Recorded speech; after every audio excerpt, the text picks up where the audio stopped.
It seems like in every corner of the metro and all across the state, you're going to find construction crews ripping up roads and rebuilding bridges.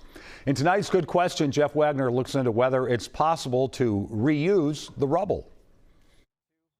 We're standing next to some work being done on Interstate 494, one of about 200 projects that MnDOT has scheduled this summer to fix up highways, bridges, and other types of infrastructure. That's a lot of asphalt, concrete, and steel being removed and replaced. What happens to road construction waste? Good question.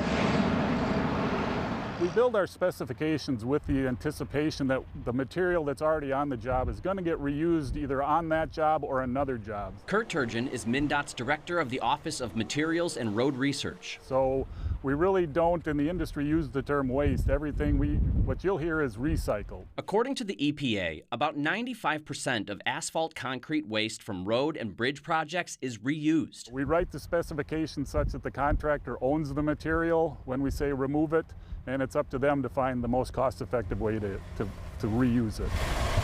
Often, the materials are crushed, milled, then reused directly on site. But if not, they're trucked to a contractor's home base, like Valley Paving in Monticello, to be used on future projects. Basically, what we're doing is just making a cake. Owner Brent Karen tells us every different type of road has a different recipe. That this chunky pile of concrete, asphalt, and sand is a mix of Interstate 94 and neighboring Highway 25. Asphalt is the easiest because we can introduce that back into our asphalt plant to make new asphalt.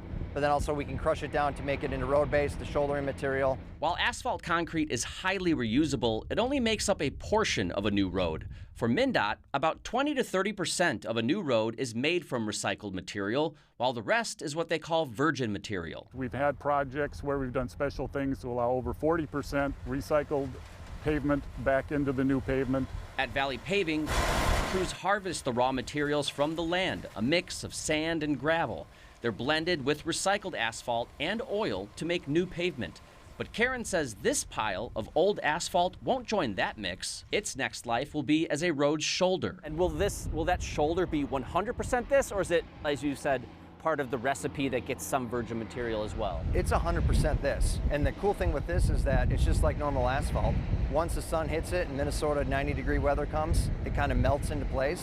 That shoulder project has another benefit, saving taxpayer money. MnDOT says new asphalt costs about $100 a ton, and it's heavily impacted by the price of oil. With every ton we can recycle, we're saving $100 that would have cost us to come up with a brand new virgin mix. MnDOT previously told us an interstate's lifespan is 20 years for asphalt and 35 for concrete. But thanks to recycling, these roads technically have several lives ahead of them. Yeah, there's probably an infinite number of times we can recycle these materials. With photojournalist Jose Pascual, Jeff Wagner, WCCO News.